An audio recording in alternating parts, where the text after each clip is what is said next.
na kontrobersyal ang topiko sa mga membro sa Junta Provincial ng lalawigan sa Negros Oriental tungod sa pagtuki sa resolusyon nga giduso sa ilahang hawanan sa Provincial Board member sa miaging adlaw nga Lunes. Ang pag-divide the house aron lang nga mapadayon o matugutan ang hangyo sa mayor nga si Mayor Guido Reyes sa Dakbayan Sigulngan nga manglon og kwarta nga ipalit og 20 hektarya nga luna aron na gaman gan og training centers kapulisan nga gikan sa Region 6 o Region 7 ang makabenepisyo nini. Apan sa siyam ang ni abstain og duha lang yes. Mao silang board member Jake Reyes ug board member Chester Lim sa unang distrito. Si Second District board member Petit Baldado usas mga mi abstain sa siyam kabuok hatag kini siya og reaksyon kabahin niini sa iyahang pag-abstain. Ani ang iyahang pamahayag. Ang ako rang punto maong 151 million loan pa kunya mo pa rin yuta for the national agency, for the national government. So, di ba nga po ba, kung di mo dyan una-una, o di mo madabagan, di mo ma-question ng una-una sa mayor or sa ilang decision in terms of, you know, the way they govern.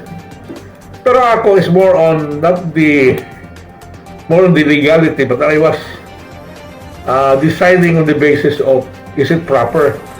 Nga na may kagi magubig mayor, being mayor kaming Balintio normally up. Nga usahay ang andan ang imong nagtaon ang basic problem. Kaya 150 million naghang nakunag mapapatan pa.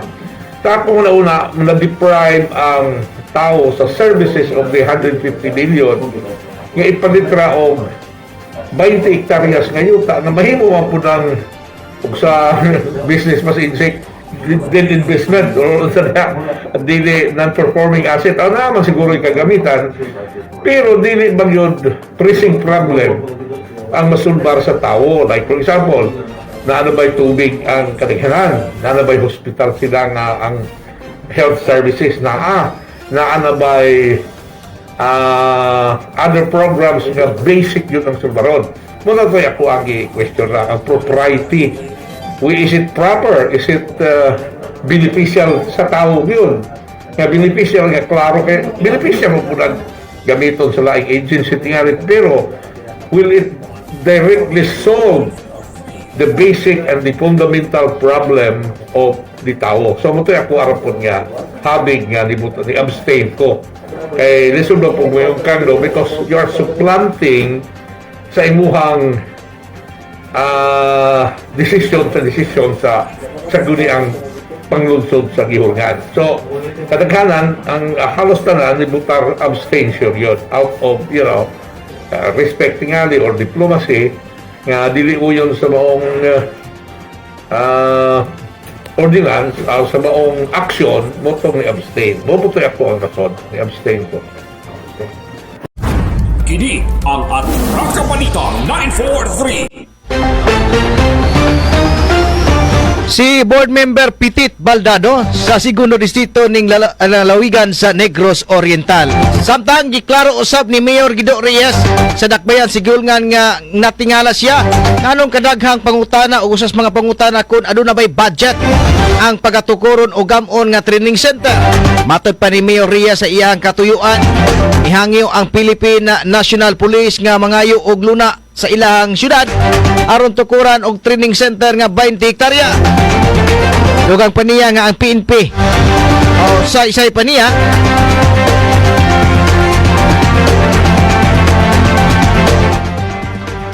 nga 20 hektarya man ang ilang gihangyo sa syudad maong lisod pod og hatagan og 5 ka hektarya.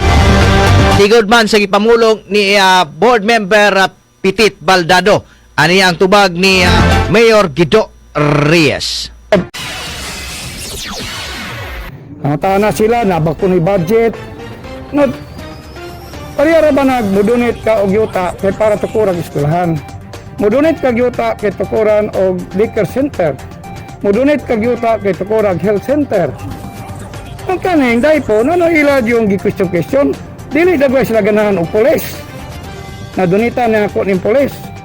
Mo dagway yun ay tinood. Anong sa uban akong gipang-donate, wala mo sa question.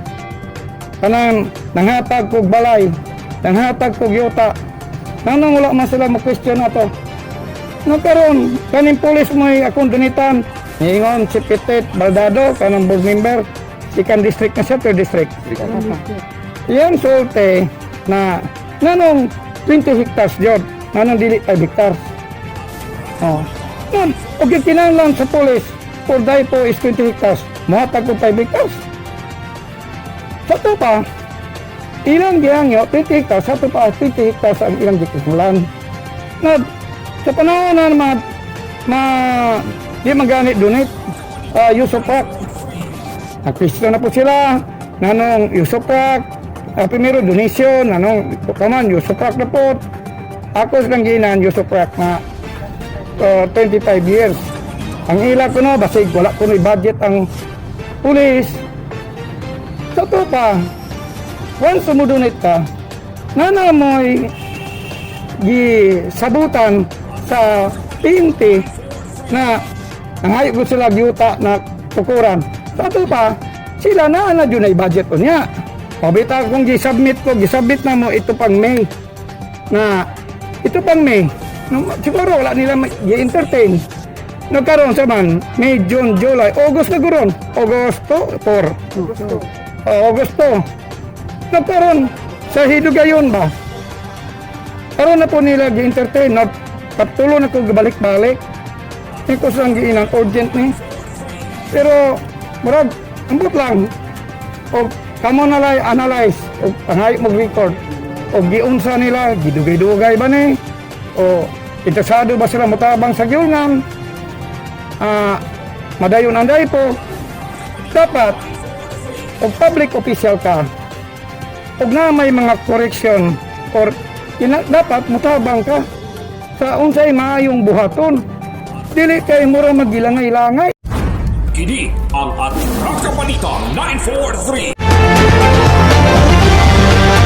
Si Mayor Guido Reyes sa gihulngan City Negros Oriental. Ang matag katawhan adunay katungod mahibalo sa nagkadaiyang isyu man nasyonal o lokal. Balita nga importanteng masayran ni Juan de la Cruz. Prinsipyo, katungod og baruganan tintugan. Kini ang Atraka Balita 943. Atraka Balita 943. Programa ngang tumong og tuyo mao ang pagpahibalo sa katawhan. Atraka Balita 943. Serbisyo publikong wala ipinili. Atraka Balita 943. Atraka Balita 943. Sa inyong mga radyo, Lunes hangtod Biyernes, alas 6:30 hangtod alas 8 sa bunta diri lamang sa pinakapatas nga sibiyahan 94.3 City Light FM. Atraka Balita 943.